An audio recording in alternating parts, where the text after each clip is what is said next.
Hey guys, you can see the launch pads from here. I think. Look. Pretty cool, right? There's another bus just coming right there. This is how they. This is all their resources. All the metal bars. Now up ahead of us is observation gantry is one of the locations we can bring They guests out. both left down for some reason. From the Cape Canaveral Air Force Station, actually sits about 2 miles away from Launch Pad 41.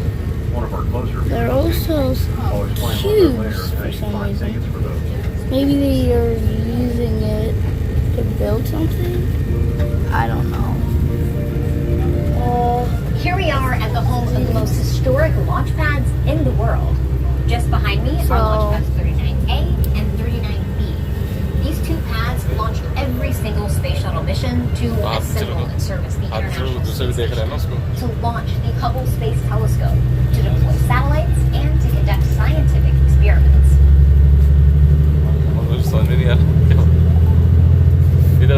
We're looking out at launch pad 39A, where every man So guys, this is the launch pad. I don't know if you guys can see. Since the space shuttle program ended in 2011, this launch pad has been transformed to accommodate a private space organization.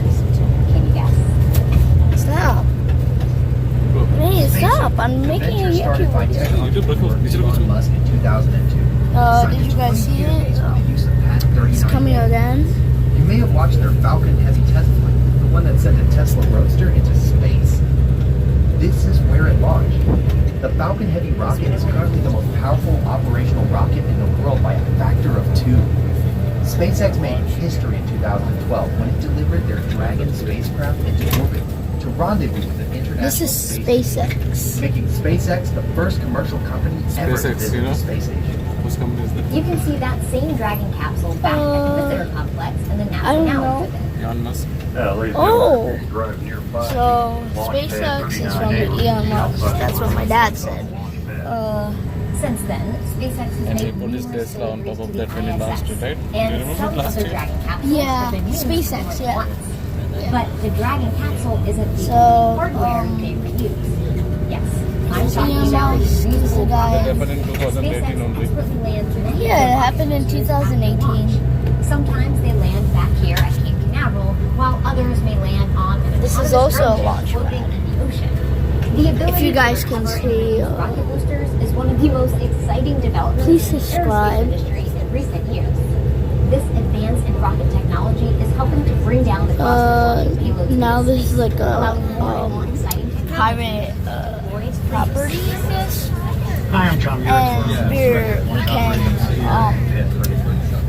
We got the keys to Pad 39 from NASA. we can go inside it. I don't know We when started a we're really going to. radical transformation of this It's pad. pretty cool. One of the There's like a biggest water things, you know, is station by near way it, of big SpaceX angle, water the station. horizontal integration. And under And, below the it other big is thing like with these guys, we got where the converting gases pad from what's called a mobile launcher pad are. concept, where the rockets assembled on a pad, the space shuttle is most of the time, then rolled here with all their support trees now. to They're a leaving situation the where site. the pad is sitting on the flint trench, and we just moved the rocket to it and lit. 39 Lake days right where there. Americans are going to return to space. The banana river. That's the banana river? Wait, what? Dragon. I don't know. What's pretty exciting about this place is this place gives SpaceX room to grow. We can put some amazing big rockets on this place because it's a huge facility. And we're pretty excited about what this is going to bear for the future of SpaceX. Well, that was pretty cool. Ladies and gentlemen, we're going to come around and hopefully get a nice little photo opportunity for Launch Pad 39A. I know the west little spot on this flood road here. Okay, so we're turning. Also, just over the dunes some reason. up ahead Oh. of us, there's a lot of blue-green water out there, and it's the Atlantic Ocean.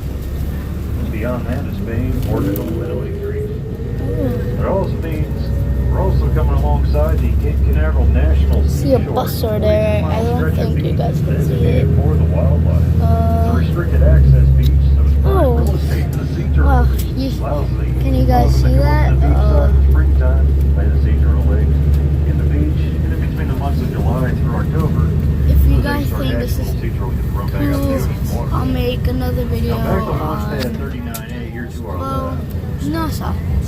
black tower you And see I'll is be mounted giving on the you my launch pad. March away. Actually, the top 2/3 section Subscribe built the and tower off leave a like Apollo down Saturn below. V's mobile launcher And platform. maybe you can After the win. Apollo program is connected and mounted onto the launch pad for the space shuttle program, that was the main launch structure for the fixed service free structure ride of the space shuttle tour in program. NASA. Then we SpaceX removed the rotating service structure and the fixed service Is this structure like a of it, and that's what you see now. What The is that, large like white a stick sitting on the top of igloo? that Like a tower is giant lightning igloo? suppression system. Basically, a large lightning rod. It stands about What as is tall that? as a Mercury Redstone rocket, like the one we saw earlier. Now, the large white golf ball sized tanks you see sitting at these launch pads, at these two launch pads, those are cryogenic storage tanks. They hold liquid oxygen and liquid hydrogen. Oh, that's fuel cool. power these engines for the space shuttle program. The Saturn V rocket used kerosene, and SpaceX uses a combination of kerosene and liquid oxygen for their Falcon 9 rockets. Okay, ladies and gentlemen, next location, launch pad 39B. Okay, so I forgot to tell you that I was in Florida. Launchpad 39A has been NASA's rockstar launch pad here at the Kennedy Space Center for the last 50 years. As NASA strives to make its next great leap to return to the moon and onto Mars, the spotlight may shift here to Launchpad 39B. I'm standing in the flame trench of Launchpad 39B. During a launch, the temperatures in this area can get up to 2,200 degrees Fahrenheit. That's 39B was built for the Apollo program and was used for the launch of Apollo 10, 3 Skylab missions, and for the Apollo Soyuz test project. Now, we're going to go up to the top of the pad to meet with Nick Mock, the Deputy Project Manager of Launchpad 39B. Nick, can you tell us where are we standing right now? We're standing on the pad surface of Launch Complex 39B, the future launch site of the SLS rocket. Where does the rocket actually go around here? It sits on top of those mount mechanisms on top of the mobile launcher. The tower is going to be up on the north end, the vehicle just south of that. Ultimately, it'll fly up through the center of the lightning protection, around 600 feet above us. Which one is the lightning protection system? Lightning protection is the 3 towers around us in the catenary system up above it. They protect the vehicle from the lightning strike and take all of the current from the lightning down into the ground. Now, this is a really big rocket, so I imagine there had to be modifications to this launch pad to support the SLS. There's been a large amount of modifications over the past bunch of years. Mainly, we tore down the fixed service structure that was here for the shuttle, the rotating service structure that was here during the shuttle, modified a lot of the large piping systems. So much has changed here. Other than the concrete we're standing on and some of the minor things underground, everything is brand new or completely refurbished and ready to support the next vehicle. Well, Nick, thank you so much for showing us around Launchpad 39B. This is a really cool place. So while Launchpad 39A has the pedigree of sending humans to the moon, you now know that Launchpad 39B has a very bright future as NASA works toward crewed missions back to the moon and onto Mars. I can't wait. Following the Apollo program, Launchpad 39B hosted 53 space shuttle missions. Today, the facility is a clean pad, meaning it does not house a permanent launch tower. That mobile launcher you saw earlier will be set here by the crawler transporter for SLS launches. During the refurbishment, 1.3 million feet, over 400,000 meters of copper cables were removed and replaced with 300,000 feet, 91,440 meters of fiber optic cable. The 3 lightning towers, each 600 feet, 183 meters high, taller than the VAB, were installed to provide protection from a lightning strike that could damage the rocket before launch. After all, Florida is the lightning capital of the United States. This launch pad is full of impressive features. The water tower over there holds 400,000 gallons, over 1.5 million liters of water. All of that water is dumped on the mobile launcher and inside the flame trenches in less than 30 seconds during a launch. That's roughly 1.1 million gallons per minute, fast enough to empty roughly 2 Olympic-sized swimming pools in 1 minute. The water not only cools off the launch pad and equipment, it helps suppress the incredibly powerful sound waves that can damage the spacecraft during liftoff. Now, ladies and gentlemen, over here to the right is Launchpad 39B. And So also there's some around here, people behind other these. equipment as well. Down here, these are Hi. connector plates for cleats. Okay, they're not saying Tracks hi. on the crawler transporter. These are used and worn out to be used on the crawler Okay, transporter. So we use them as tie-down ooh, plates. this is They weigh in approximately 1 ton something each. weird. Over here to the left, these large Isn't metal it? plates you see sitting here in this parking lot, those are flame deflectors. They hang on the side walls of the flame trench for the launch pad. They're being refurbished right now. And on those smooth metal sheets, on those plates there's usually a yellowish substance called fondue fire, which is a flame retardant that can handle extreme heats, even from the solid rocket boosters. Now over here, back to the right, back to launch pad 39B, from this angle you'll notice the crawler way. It has an incline on it. Well, that incline is about a 5% grade. So the question is, how do they keep a 300-foot tall rocket from tipping over on that incline? I don't Well, the know. answer lies with the crawler transporter. Its hydraulic systems can be operated independently. Do They're able to sad. keep the platform and the rocket perfectly level as it made the climb. Now, this takes Speed crawler limit is transport team 35. approximately 1 hour The bus just to driver's make way. that climb, and then place the platform at the top of the launch pad on its pedestal. It's going over 40. Now, the drive time to go from the vehicle assembly building out to this launch pad my is dad approximately 8 to 9 hours. And What are you that's just doing? coming up to the front gate Tell of me. this launch pad. Tell me, what are you doing? He was trying to steal something. What are you doing? He's not talking. We're here in What are you Space Shuttle doing? Atlantis, which played a key role He's in the assembly sleeping. of the International Space Station, or ISS. Hi. I'm here with Bill Dowdell, who's the technical director of the ISS. Hi. Whoa, Bill, we can are you tell us going what is the purpose? The space station was built to conduct research in partnership with Russia, Canada, Japan, and Europe, and we're working with companies from all over the planet to be able to do that science and technology development up there. We're working with many companies here in the United States that continue that process and to come up with new I technologies hate that will benefit trees. us. Like, trees are I know just there's a lot of research coming out of that goes on there. What are the benefits of that research? Well, almost everything that we do on the ISS has a derivative here on Earth that benefits humankind. Every time you pull out your cell phone to take a picture, the sensor in that cell phone that you're using to take that picture, like was developed by NASA, we're doing medical research on it for crew health that has direct benefits down here, like these protocols. We have a very high-tech water purification system that we have developed, and that technology is transferred directly to Earth, so people in rural places can get clean drinking water, the simplest of things. Right. And the space station has been up there for many years, but what is the future hold for it? The future is bright for the ISS. We're going to fly until 2028 or give or take. This station is going to serve as a platform for continued scientific research and technology development. We're going to use that technology as we segue into going to the moon with the Gateway project. And very shortly in the next year, the commercial crew program is going to begin sending astronauts to the ISS on American rockets from American soil. So, very bright future, and things are looking up again for Kennedy Space Center. Yeah, the International Space Station sounds like a very important place. Thank you for telling us all about it, Bill. Thank you.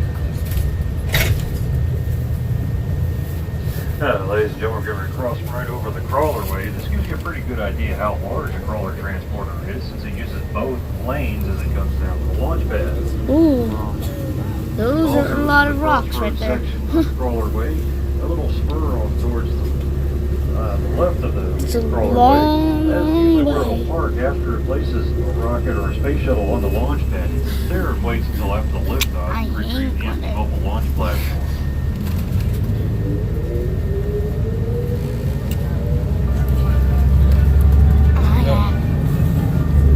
Ooh, look. Take a look at the four-story building with the slanted windows as we drive through this area. This is the Launch Control Center, where launch directors and their teams oversee every NASA rocket that lifts off from KSC and give the final go or no-go. I'm inside the LCC with Charlie Blackwell-Thompson, the first female launch director. Charlie, can you tell us, what does a launch director do? Well, the launch director's job, I think, is a pretty special job on launch day. And it's really to look at how the team is proceeding through launch countdown. Is there things that we should be doing that we're not? Are we on schedule? Are there steps that we need to be taking? It's really to kind of stand back and take that big picture look at launch. The folks that are on the floor, the team of engineers that are in the firing room, they have a very tough job on launch day, and that's to evaluate the ground and the flight systems and ensure that they're ready for T0 or liftoff. And what does it mean to you to be the launch director of this very important mission in one? Well, it's very special. To be a part of an inaugural launch team is something amazing, really. And to be part of bringing a new capability to the American space program with the SOS rocket and the Orion spacecraft and sending them on this mission known as E1 is pretty incredible. And what is your role leading up to that big launch? So leading up to launch, it's not all about that launch day. There's a lot of work that goes into getting the ground systems, the flight systems, and the team ready for that day. And so there's work on preparing the team, doing training, certification, ensuring that they're ready to go in those final minutes and final seconds of launch countdown. We have to do critical commanding, critical verifications. It's also about ensuring that our ground systems are ready, all of the capabilities that we need for launch. It's testing them and ensuring that they're ready for launch day as well. And so it's about getting the people ready, getting the team ready, getting our paper procedures, defining launch countdown, ensuring that all of that critical work fits together in the most effective and optimal way. And something that we've all heard of, a scrub. What does it mean for a launch to be scrubbed? So when a launch is scrubbed, that means that we have decided that we're no longer going to attempt to launch that day, and that we're going to come back on another day and try again. And so that's the terminology that we use when we're going to call it off or call it quits for that day, but come back in another day or two and try another launch attempt. Charlie, thank you so much for teaching us all about what a launch director does and the important work that's being done here at LCC. It's my pleasure, and I hope all of our guests enjoy your day and exploring the visitor complex and learning about NASA's rich history and also the exciting plans that we have ahead. Ladies and gentlemen, that's head to pretty the cool. right. The white building with the dark tinted windows, that is the Launch Control Center. Now also over here to our left, you're going to find the American flag flying on its flagpole. But at the base of the flagpole is a blue rectangular box sitting right next to it. That blue rectangular box is the countdown clock for here at the Kennedy Space Center. This one's the new countdown clock. It was installed about 5 years ago. It was upgraded with a digital display on it, allows us to put a live video feed of launch with the countdown. The original countdown clock was also stationed there for over 50 years, from the Apollo all the way through the Space Shuttle program era. Used incandescent light bulbs. And it was the third most watched clock in the world. But it's now found a new home at the front entrance to the Kennedy Space Center Visitors Complex, which you might have seen when you walked in this Ooh, place. that is Now going back in the view here insane. to our right, we have the south side, or what we call the front side of the vehicle assembly building. Whoa, that is huge, And guys. also behind the black fence, as we come around on our right, on the red trailer, there's the model launch abort Maybe. crew capsule. Now the gray structure with the white box on one end is a crew member access arm and white room. That was removed off of Launch Pad 39A after the Space Shuttle program. And the little yellow vehicle here with the tank tracks and the number 1 on it, that is an M113 armored personnel carrier. That was one of the emergency escape vehicles that was assigned for the astronauts to use in case they had to get away from the launch pad prior to liftoff, in case anything catastrophic was about to happen. Okay, so that's like a... Now, as we come into view also... That's one weird building right there. OPD. Ooh, look, We have these 3 tractors. identically sized buildings. Two of them have blue doors. The other one has a painted mural with a capsule on it. Train 3 buildings known as capsule. orbiter processing facilities. And here Look we're at used that car. for the Space Look Shuttle at program. that car. Little shuttle orbiters for What storage is that service car inside doing the at time. the NASA Now Space Boeing Center? is located in What are you all 3 doing? of them. What are you doing? Okay, so we just went on red. Just weird. Even though rockets often launch from Kennedy Space Center, astronauts have not traveled to space in the United States since the last shuttle mission in 2011. NASA's Commercial Crew Program is bringing human spaceflight back to American soil. In 2018, NASA announced the astronauts who will fly these historic missions. For the first time, NASA astronauts will ride to the International Space Station aboard spacecraft developed by private companies. Boeing and SpaceX have been working closely with NASA to each design their own spacecraft to transport astronauts. Boeing's CST-100 Starliner and SpaceX's Crew Dragon are scheduled to complete their 2 test flights in 2019, an unprecedented achievement for commercial space industry. This year, each company will launch an uncrewed test flight followed by a crewed test flight. That large, colorful mural depicts the Starliner in orbit. The building it's on was once the orbiter processing facility for the Space Shuttle program and is now being leased by Boeing. The CST-100 Starliner launches atop an Atlas V rocket made by the United Launch Alliance, or ULA. They currently launch Atlas V, Delta IV, and Delta IV Heavy rockets. SpaceX launches their Crew Dragon on top of their Falcon 9 rocket. All of these partners are reinvigorating the space community here at Kennedy Space Center and beyond. Every day, we all benefit from the incredible technological advancements these organizations help make happen. Private space manufacturing and transportation companies like SpaceX, Boeing, United Launch Alliance, Vector, and Lockheed Martin, among others, are seizing the opportunity to launch satellites and perform other low Earth orbit missions. That is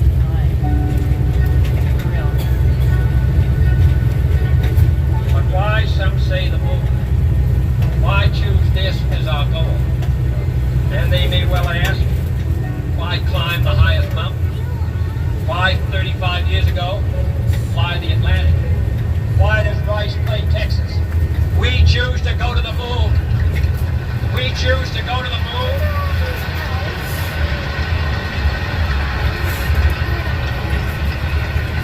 We choose to go to the moon in this decade and do the other thing. Not because they are easy, but because they are hard. When President John F. Kennedy made this speech in 1962, he set in motion an era of discovery that would change humankind forever. 7 years after he spoke these ambitious words, the world watched as Neil Armstrong and Buzz Aldrin became the first people to walk on the moon. The achievements of the men and women who worked on the space program in these early decades of NASA helped propel the technology we use every day. NASA and the thriving private space industry at Kennedy Space Center today are the living legacy of their story. As we arrive at the Apollo Saturn V Center to learn more about that historic era, get ready to step back into a time when NASA had everything to prove to a nation focused on one goal: to be the first country to land a person on the moon. Please check around your seat to make sure you have all of your belongings before departing the bus. Wait at the metal doors Wow. of the Apollo Saturn V That's Center. good history. And then we're gonna go Stay and explore as and long as you like, and simply exit through the bright so stuff gift when shop to board a bus we're back going to to go visitor in complex. About a 15-minute ride with buses floating in the Apollo Saturn V Center to learn more history. Ow. Bumped into this thing right here. Okay. My mom was in a different seat.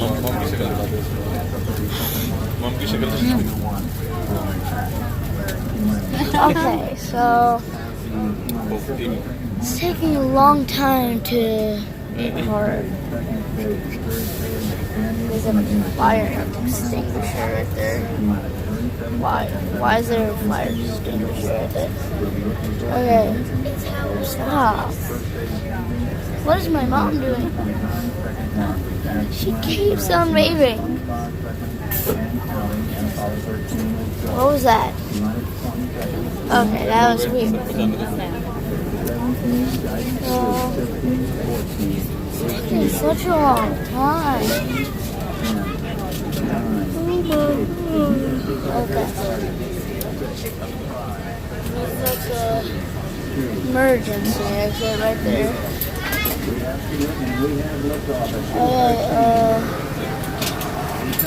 Took a very long time to do that. Oh, that's cool. Very cool. Oh, we're going down. Going down. We're going down. And then we're going more down. And see. Going down. And then I can jump for it. Isn't that good? That's pretty good. Okay, we're going to the history museum. It's taking a long time. Okay, So this was like the bus I was on.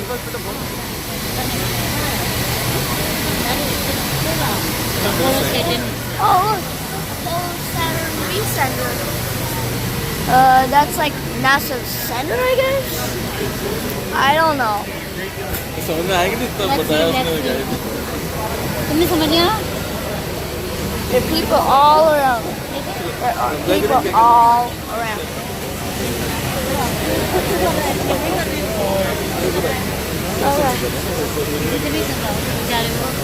समझ में आ रहा है Well, huge line. I'll update you guys. Bye.